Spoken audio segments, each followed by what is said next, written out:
of reactionary. If things don't go our way one day, then we're quick to get a divorce.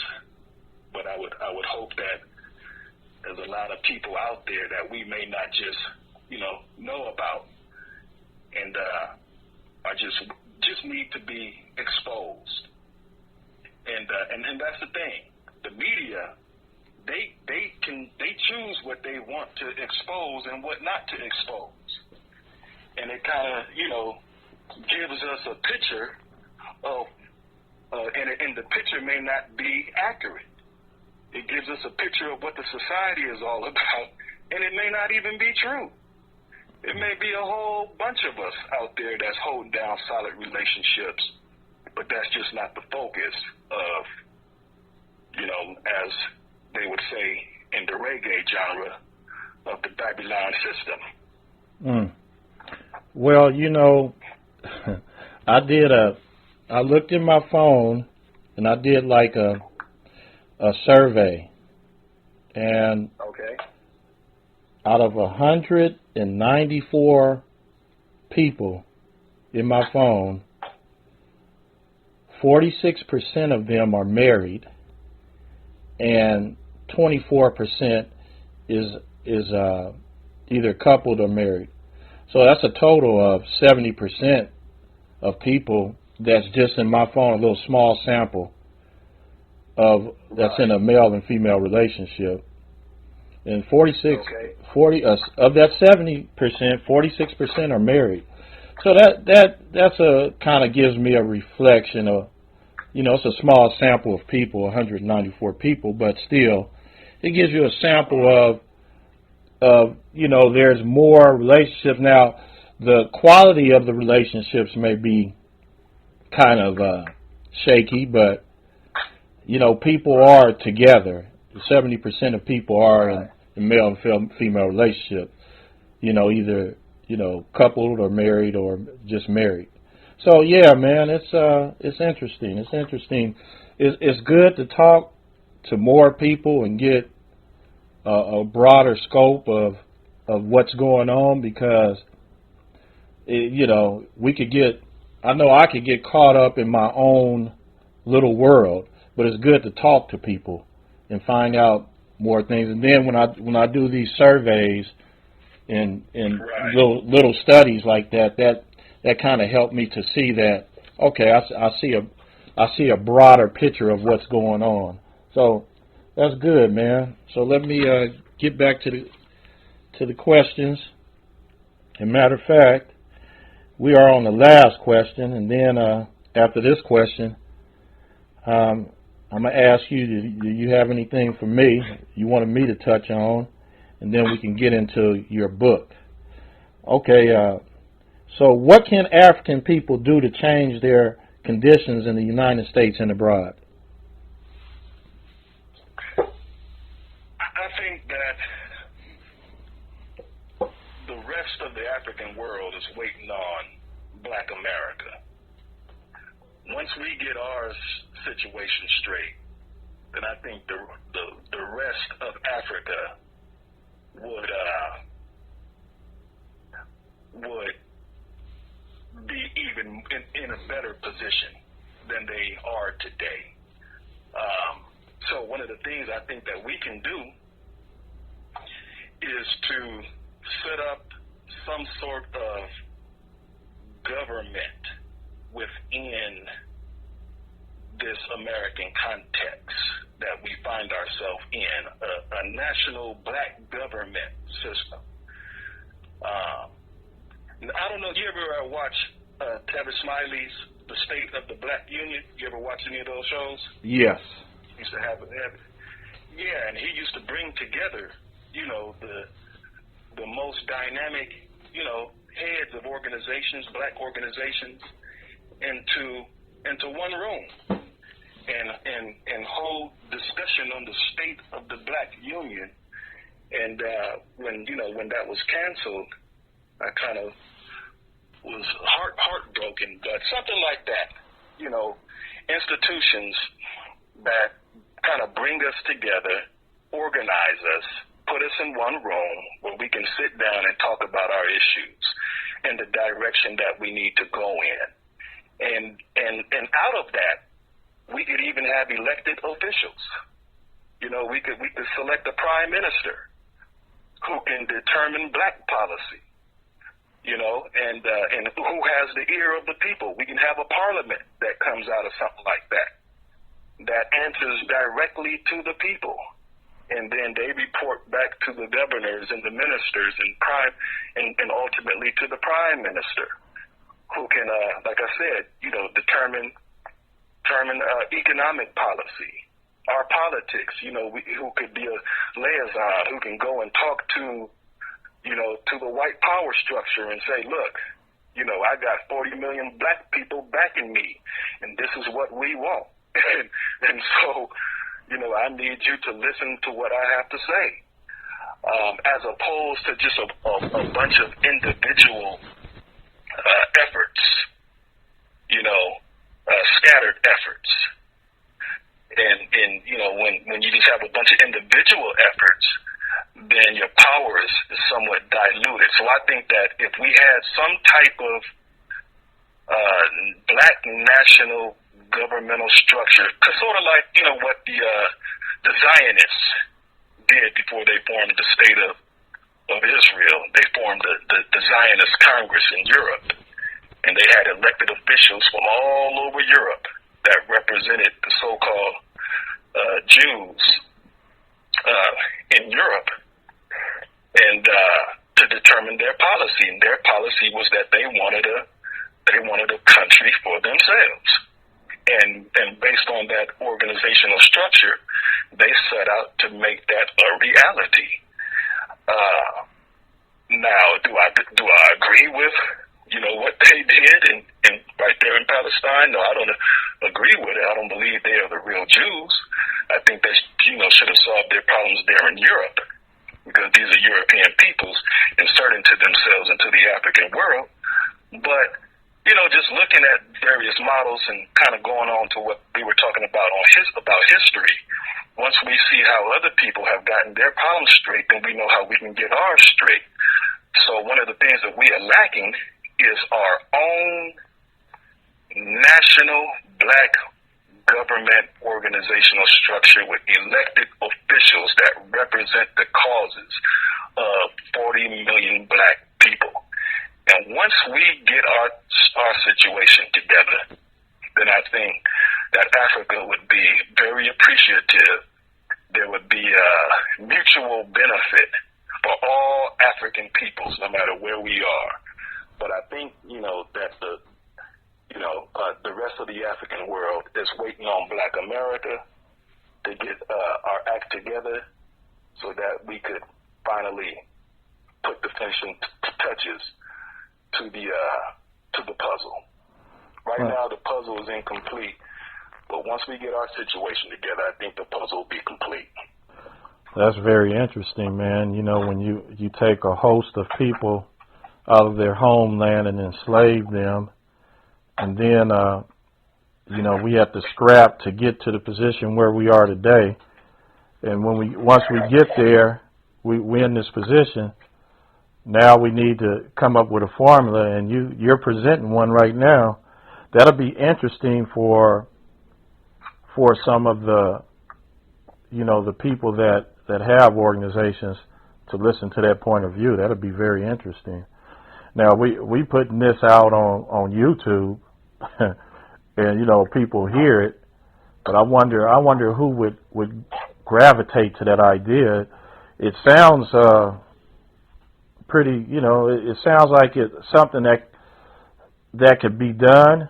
You know, we have the Black Caucus in Congress, you know, and I don't know how much weight they carry, because, you know, they are attached to the American Congress. So that's interesting, man. So is there anything that you want to ask of me before we move on? Well, let's see here. And don't ask much, because this is really about you, but I could add a little bit to it. No, I'm not going to ask. Okay, I just want to commend you for putting together this show, and maybe I should ask what's your inspiration behind the current show that you have put together for us to be a part of and to listen to? Well, I recognize a need for African people to detach themselves from a way of thinking that's detrimental to themselves. And that way of thinking was imposed on them through various avenues, such as racism, white supremacy, going through the Holocaust of slavery and Reconstruction, Jim Crow, sharecropping, lynchings, just a host of traumatic mental type things to sway your thinking and to shape your thinking that's not really conducive to a healthy lifestyle. So I said I need to take my position in the fight, in the war against white supremacy racism, and be a aid to those who's struggling for our conditions to get better. So Brother Iweze and I came together and said that we were going to write a book to put some information out there to help people become aware of what's going on. It's a lot of information out there that you can go attach to and find out, different things that's going on. But my main reason is to create mental reform, mental revolution, to take the mind and reshape it in a way that we become not only physically and emotionally strong, but mentally strong. So I'm just another person that's aiding the effort for us to have improved conditions for African people. Man, we have to improve, and it's no doubt. And Professor Amon Ra and yourself mentioned that we have made many strides, and then you take Neely Fuller. Neely Fuller said, the strides are the strides. He said, is the job done? Is white supremacy, racism over? And he said, until that's over, there's no other job to do. There's no other challenge to overcome until you overcome white supremacy, racism. And that's a person that I listen to on a consistent basis. Matter of fact, I got to listen to his show today because I haven't listened to it yet. It comes on every Tuesday. And, with people that I associate myself with, the teachers that I learn from, and it's all in one direction. And that's what my life's about also. One direction is to improve us and myself. And it starts with self. So that's enough, man. I could talk all day about that. But now, that's good. Awesome. Right on. I appreciate it. Now, I want you to speak on your book because you are an author and you are about to drop a book, and I can't wait to read it. I'm interested. So let's speak on your book, please. Okay. Well, my book is Bible based. I believe in the Bible, and my book is an exegesis of a particular prophecy. Okay, slow down right quick. Exegesis, you got to slow down on that. What do you mean by that? I mean, say that word again and then explain it, please. Well, it's a critical exegesis. It's a critical interpretation in which I, look at the ancient manuscripts. Not just from what has been handed to us passed down by King James, in the English form. But I actually look at the Hebrew. I look at the ancient Greek manuscripts, and look at certain the particular passage that I've wrote about, Genesis chapter 15 verses 12 to 14. Okay, so let's stop right there, because I want people to understand your perspective. Okay, so now you're saying that you looked at various ancient texts in biblical writings before the King James Version.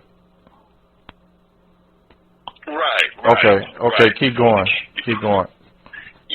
Yeah, before the King James Version, and in terms of your audience, I guess they might have to do some homework when I start throwing out some of these terms and phrases. But before the King James, the ancient church,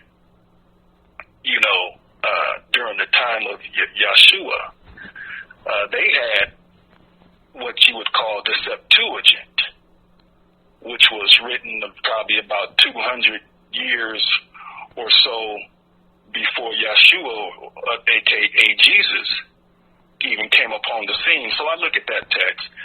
I look at the Samaritan Pentateuch that was probably written about at least 500 years to 700 years before Yeshua stepped on the scene, about 700 or so BC. I look at some of those texts and analyzing the passage that I mainly delve into. And the passage is pretty much dealing with a prophecy, a 400-year prophecy. And you may have heard it, from brothers like Brother Malcolm, Minister Farrakhan, and other, black conscious leaders who talk about this 400-year prophecy. The prophecy goes as follows: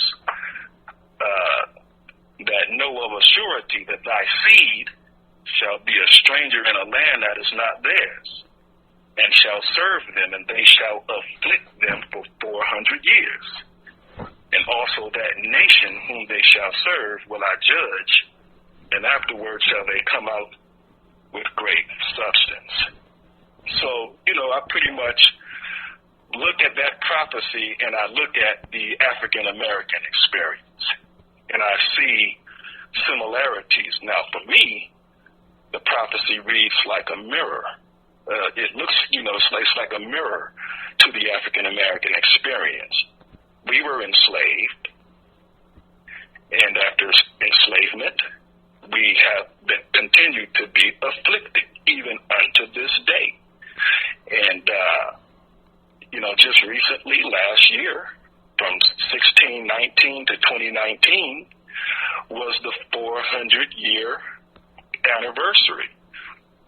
Now, I'm not one to say on this particular day such and such is going to happen. I'm not that type of person. But in terms of a season, for me, I think that soon as 2019 ended, the world changed.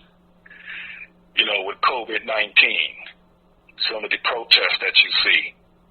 And we find ourselves in a very precarious situation at the time. We find ourselves being told that we should stay in the house, that there's something out there that can kill us. We see the state and local leaders on TV giving us instructions, telling us that we need to stay 6 feet apart. When we go to the market, to the stores, we have to line up a certain way. There's a whole nother get down that I see taking place at this moment, and I can't help but to think that perhaps this is part of a transition to a final fulfillment of this prophecy that I don't think is a coincidence. So, my book expounds on this idea, goes deep. It shows how, movies like the Ten Commandments that says that the children of Israel in Egypt were enslaved for 400 years. I challenged that idea, challenged the idea that Israel was enslaved in Egypt for 400 years and posit that, they were only there for about 200 years. And I kind of go into the ancient history, go into the, 18th dynasty Egypt, break down some of that kind of history to prove that case. I kind of go into migration patterns of Israelites, who I believe to be black, by the way, and how they migrated into Africa, into Egypt and Ethiopia, uncover some of the ancient documents. Question about that. Deal with that. Question about that. You saying that the Israelites? Yes. Okay, the Israelites are black people from what? From where? Well, the father of the Israelites came from Ur of the Chaldees, which is in modern-day Iraq. Okay. Migrated into what you would call the land of Canaan, which is where modern-day Israel is today. Okay. And then, according to the biblical narrative, they migrated as 70 souls and went down into Egypt.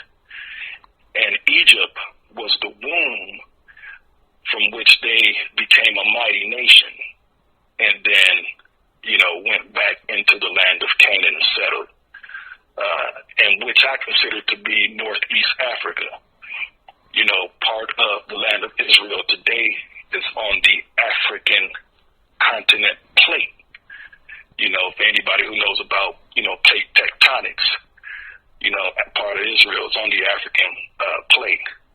And so a lot of people like to separate, given the people who live, kind of in what one would call the Middle East today. They even separate Egypt out of Africa. But, because you have, European, so-called European Jews in the land of Israel today, they definitely separate that from Africa. But in terms of the geographical location where Israel is known to be from, it's right to the east of Egypt, right along the Mediterranean coast, bordering the countries of Jordan and Syria. So, I argue that Israel are a people of color, and that the people that you see today who are calling themselves Jews are converts to the religion of Judaism, and who spread throughout Europe, but found an opportunity at the height of European colonialism and imperialism to go and colonize the land of Palestine, or ancient Israel, and claim it as their own. Yeah. So, now, I mentioned some of these things in the book. Okay, so what's the title of your book? The title of the book is called The Black Exodus and the End of the Age. Okay, do you know exactly when is it gonna be out for sale? It should be out for sale before the summer is out. That's my target time period to put it out for sale. So you should see it on Amazon or Barnes and Nobles and the other, outlets, hopefully before the summer is out. Okay. Well, man, look, I think your information is wonderful, very noteworthy, and something to be studied. And it's always good to talk to you. We talk all the time, but I think you're one of those voices that need to be heard. And and everybody has a voice to be heard, I think. But we definitely need voices to be heard that's going to uplift us and encourage us to be better people. And you seem to be that type of person, in my opinion. So is there any last things you want to talk about? Because according to my technology, I have to split my interviews up into 30-minute segments because of my technical skills. Okay. So is there anything else you want to leave us with? No, I just appreciate you allowing me to have an opportunity to speak my truth and for giving other brothers and sisters an opportunity to speak their truth. And hopefully, you know, with the various voices and that people are speaking, that the audience is able to make some sense out of it and come up with the truth for themselves, you know, which is something that I always encourage. You know, people got to find the truth for themselves.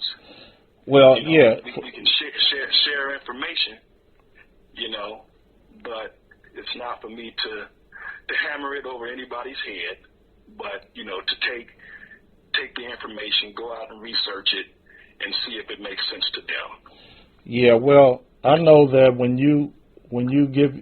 any person give their perspective, and I know that their perspective holds very well with them, and you know, I was talking to Brother Iration earlier today.